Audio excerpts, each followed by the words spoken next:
Shalom warga GKI Klasi Solo yang dikasihi Tuhan. Senang sekali kita bisa berjumpa lagi dalam Bina Iman kita hari ini. Kita mau sama-sama merenungi kebenaran firman Tuhan. Untuk itu marilah kita berdoa. Bapa yang rahmani, kami mengucap syukur atas kehidupan ini. Kami boleh merasakan kasih-Mu senantiasa melindungi kehidupan kami hari lepas hari. Inilah kami Tuhan, anak-anak-Mu yang rindu sekali untuk mendengarkan kebenaran firman Tuhan. Pakailah hati kami, pendengaran kami seutuhnya untuk mendengarkan-Mu. Melalui hamba-Mu ini, berbicaralah pada kami Tuhan, karena kami sungguh ingin mendengarkan suara-Mu. Amin. Ibu Bapak yang terkasih, bacaan kita pada hari ini terambil dari Keluaran 24 ayat 5, dilanjutkan dengan ayatnya yang ke-9 sampai 11. Kemudian disuruhnyalah orang-orang muda dari bangsa Israel. Maka mereka mempersembahkan korban bakaran dan menyembelih lembu-lembu jantan sebagai keselamatan kepada Tuhan. Dan naiklah Musa dengan Harun, Niadab, dan Abihu, dan 70 orang daripada tua-tua Israel. Lalu mereka melihat Allah Israel, kakinya berjejak pada sesuatu yang buatannya seperti lantai dari batu nilam, dan yang terangnya seperti langit yang cerah. Tetapi kepada pemuka-pemuka itu tidaklah diulurkan tangannya. Mereka memandang Allah, lalu makan dan minum. Ibu bapak saudara, sembari kita merayakan kenaikan kemarin, saudara-saudara kita yang muslim pun merayakan Idul Fitri. Ibu bapak saudara yang mungkin memiliki keluarga muslim pasti tahu betul, opor eyang itu selalu jadi nomor 1 saat lebaran. Menjadi nuansa kehangatan, menjadi hidangan yang paling ditunggu-tunggu oleh semua orang. Ibu bapak saudara, saat ini dan tahun ini saya merasa diberkati kalau saya boleh sama-sama merayakan kenaikan Kristus dan juga merayakan lebaran. Suatu nuansa yang kalau kata Gus Aan, jarang-jarang loh Tuhan Yesus itu naik pas lebaran. Ibu bapak, opor eyang yang dinanti-nantikan saat lebaran bagi saya justru menjadi lambang keakraban. Dan makan-makan jadi momen yang penuh kehangatan. Ya, asalkan gak ada tante yang terus-terusan nanya, kapan nikahan? Atau gak ada juga om yang terus-terusan nanya, kapan sih dapat kerjaan? Tapi toh pada akhirnya keluarga tetaplah keluarga. Dalam cengkrama makan-makan itulah persekutuan yang hangat bisa terjalin. Ibu bapak saudara, kalau kita berbicara soal makan-makan dengan kehangatannya dan persekutuannya, maka kita bisa bayangkan bagaimana proses makan-makan yang terjadi antara Tuhan dengan para tua-tua Israel, termasuk di dalamnya ada Musa, Harun, Niadab, dan Abihu. Mereka semua orang-orang yang diundang Tuhan untuk naik ke gunung Allah. Ibu bapak, peristiwa ini merupakan peristiwa yang epik menurut saya. Saat itu Allah mengundang mereka ke gunung Allah, Gunung Sinai. Tempat ini sudah familiar betul bagi semua bangsa Israel kalau disitulah Allah menampakkan dirinya, mewujudkan kehadirannya. Dan kini mereka diundang untuk hadir di gunung Allah, di Gunung Sinai itu.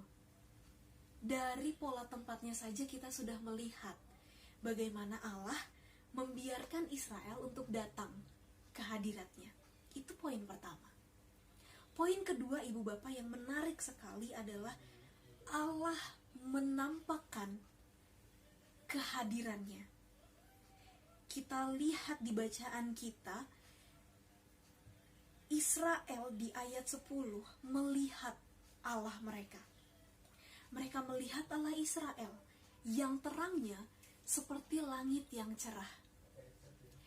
Ibu bapak, kita ingat betul bagaimana Allah selalu menampakkan kehadirannya dalam sesuatu yang tidak secara langsung. Selama mereka di padang gurun, Allah menampakkan dirinya lewat awan yang melindungi di kala siang, dan juga tiang api yang melindungi di kala malam, memberikan penerangan. Allah juga memberikan kehadirannya lewat roti, mana, burung, dan segala jenis bahan yang bangsa Israel butuhkan. Namun kali itu Allah justru menampakkan dirinya dalam guratan cahaya yang sangat cerah. Ibu bapak, bukankah ini yang dinanti-nanti oleh bangsa Israel? Mereka dalam sejarah tidak pernah melihat Allah, dan pasti mereka mati kalau melihat Allah. Justru diperkenan untuk melihat Allah dalam kilasan cahaya. Ini adalah peristiwa di luar sejarah yang sangat membahagiakan. Dan wajar kalau para tua-tua itu kemudian di ayat 11, mereka memandang Allah, lalu makan dan minum. Ibu bapak, biasanya korban bakaran yang kita baca di ayat 5 tadi, itu murni dipersembahkan kepada Allah dan hanya dimakan oleh imam-imam.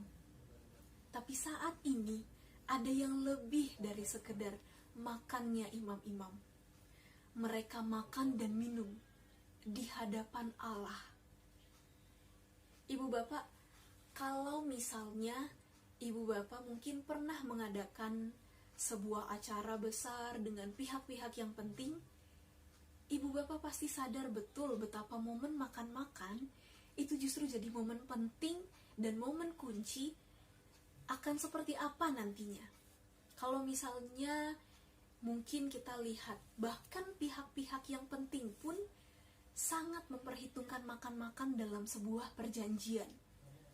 Entah itu perjanjian antar dua pihak perusahaan misalnya, atau perjanjian antar dua negara.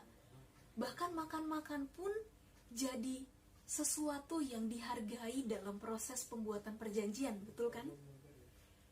Hal yang sama terjadi ketika Tuhan ingin mengadakan perjanjian dengan bangsa Israel. Tuhan memberikan kepada Musa sebuah perjanjian yang harus ditaati oleh bangsa Israel. Tapi saat itu mereka tidak hanya menjadi objek perjanjian Allah. Mereka tidak diberi mentah-mentah sebuah perjanjian, tapi mereka dilibatkan untuk merasakan bahwa perjanjian itu ada untuk kebaikan mereka juga. Di ayat berikutnya kita bisa membaca bahwa Allah mengundang Musa untuk naik dan Allah memberikan firman-Nya, dan setelah itu ketika Musa membacakan perintah itu dua kali juga bangsa Israel menjawab, kami bersedia untuk taat pada perintah itu. Bagi saya, momen ketaatan bangsa Israel itu justru dimulai oleh inisiatif Allah yang mau mengundang mereka dalam perjanjiannya. Ibu bapak saudara, bukankah Allah pun mengundang kita semua untuk masuk dalam perjanjiannya? Melalui momen kebangkitan putra tunggalnya lah, Allah justru memberikan ruang pada kita untuk melanjutkan karya penyelamatannya. Ketika Kristus naik, tidak berarti Kristus meninggalkan kita yang ada di bumi ini. Tapi momen kenaikan Kristus itu menjadi pertanda bahwa Allah sedang mengundang dan mengutus kita untuk melanjutkan karya penyelamatan yang sudah Yesus lakukan lebih dahulu. Ini adalah undangan besar, dan pilihannya ada di tangan saudara dan saya. Seberapa ingin kita menanggapi undangan Allah ini? Seberapa ingin kita untuk menjadi agen-agen yang terus melaksanakan karya keselamatan Allah. Seberapa ingin kita merespons panggilan itu dengan keyakinan, ya, saya mau menjadi orang yang meneruskan misi keselamatan Allah. Semua itu, saudara-saudara, kita mulai dari menjawab ya pada setiap panggilan Tuhan. Dan panggilan itu selalu ada di diri kita, selalu ada dalam hati kita. Masalahnya adalah apakah kita mau benar-benar mendengarkan suara yang perlahan itu, agar kita bisa disentuh dan menjadi manusia utuh yang terus-menerus melaksanakan keselamatan Allah. Bersediakah kita menjadi tangan-tangan yang mengulurkan kehangatan? Bersediakah kita menjadi orang yang mau menyediakan makanan? Maukah kita menjadi pribadi yang mau dipersatukan Tuhan? Maukah kita mengasihi dengan sepenuh hati walau kita tahu kadang menyakitkan? Semua pilihan itu telah kita miliki, dan Roh Kudus pun akan selalu memampukan kita. Amin. Saat teduh bagi kita semua, dan marilah kita berdoa. Ini kami, Bapa, kami sungguh menyerahkan hati kami, menyerahkan diri kami, agar kami boleh menjadi pelaksana keselamatan-Mu. Melalui momen kenaikan Putra Tunggal-Mu, ajarkan kami untuk menjadi orang-orang yang berani mengasihi, berani memberitakan keselamatan. Biarlah kami menjadi pribadi yang terus-menerus taat dalam setiap langkah kehidupan kami.